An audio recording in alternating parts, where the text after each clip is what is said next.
play, we already talked about that. That's the purpose of using the post-start, the cranking fuel, and the warm-up enrichment to overcome that wall-winning effect. The same thing is going to happen when we're talking about acceleration enrichment on a cold engine.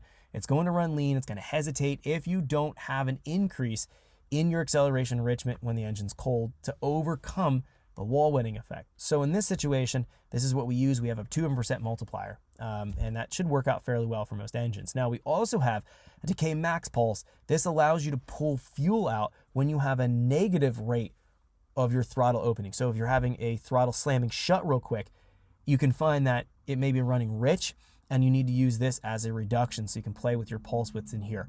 We're not going to go and initially go after the decay max pulse. We might adjust this and try this in a little bit, but we first need to work through the max fuel on pump shot and try to figure this out. So we have our threshold set here, 20%, 2% to engage it. Let's do some testing here. So I'll just do some off idle free revving. Then we'll drive it at 2,000, we'll test it, and we'll go up to something like 6,000, and we'll just do some throttle changes here on the main line and test it and see what this looks like. We'll play it back, we'll digest the information, and then we're gonna go ahead and adjust max pump shot around, again, low throttle angle, big throttle opening. Then, once that's good, we'll test higher throttle angle, large throttle opening, and then we'll see what we need to do for the reduction. And that's it. That's really that simple to get things dialed in. It can be time consuming on some cars, it can be simplistic on others. Let's see how this is gonna go here. So make sure it's out of gear. Let's see if it's gonna fire off here. So interestingly enough, it's giving me a problem there on starting, and there's no status events showing that there's any actual issues. Let me go ahead and key cycle it again. Sometimes if I have to key cycle, give it a second for the fuel pressure to build up, and then it fires. Let's see if it's gonna fire clean here.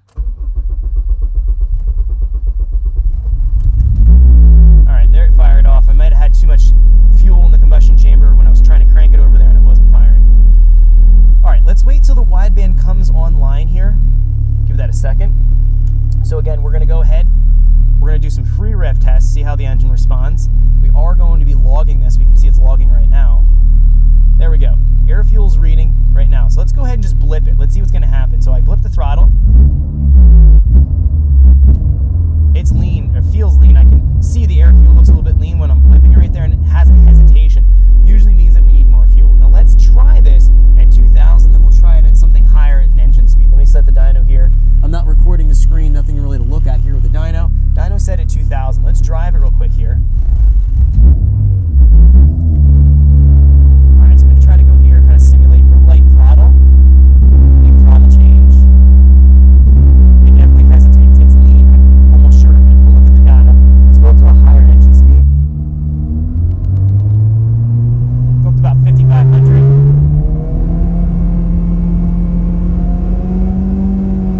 All right, let's try to give it some throttle.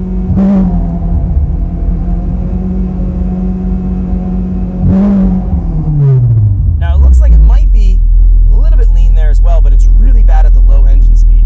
Let's go here to stop logging, and let's go play that log back and take a look at it and dissect what we have going on here. So this again is going to be setting your max pump shot first, then we'll talk about the reduction portion of it a little bit later. Let's go in here to our logger and download our very last log. Give that a second till it downloads.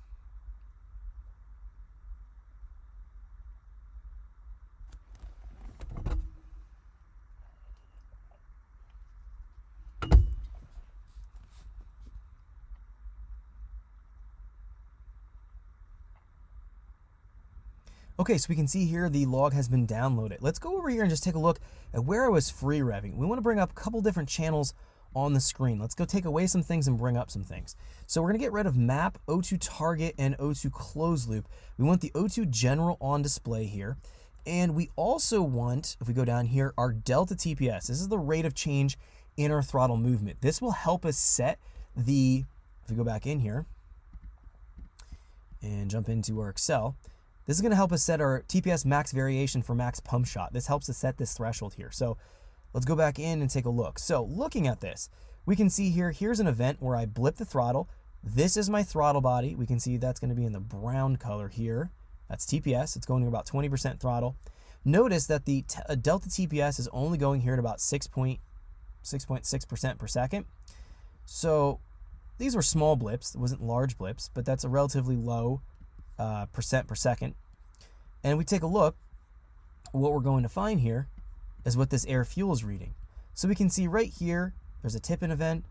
And actually, let's bring up injector pulse width so we can also see that as well. So it's going to show us what we have here. So primary injection time, right there's our pulse width.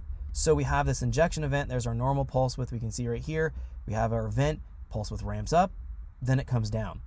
Now notice here, we do have a delay in low engine speed in terms of the air fuel reading. So we have our pulse width happening here, but notice the air fuel looks okay there, but then we see that it goes and it leans out right here.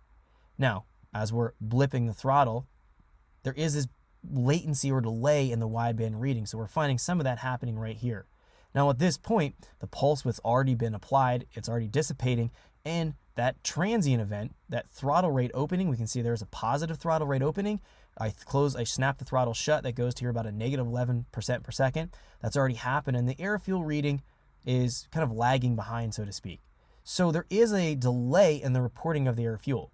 Looking at this is going to tell me that there's definitely a lean spot and the air fuel is just lagging behind. And it's a pretty substantial lean spot, about 17.9, almost 18 to 1 air fuel.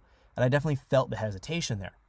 So that's going to be a concern, and that's going to likely cause me to go in and really jack that max pump shot up for the 2,000 RPM threshold, because we are at pretty low RPM thresholds here, about 2,400. Let's go here when I was actually driving it. So if we go across here, this is where we were driving at approximately 2,000 RPM on the dyno. Notice I was giving it some decent size delta TPS change. Thanks for checking out our teaser clip. If you want to see the rest of this video and more than 500 hours of current EFI training we have to offer, make sure you click right here. If you want to go and check out more teaser clips from this training course, click here, and you don't want to miss any of the videos we're going to be releasing on this channel, so make sure you subscribe and click here. Thanks for watching, and I'll see you guys later.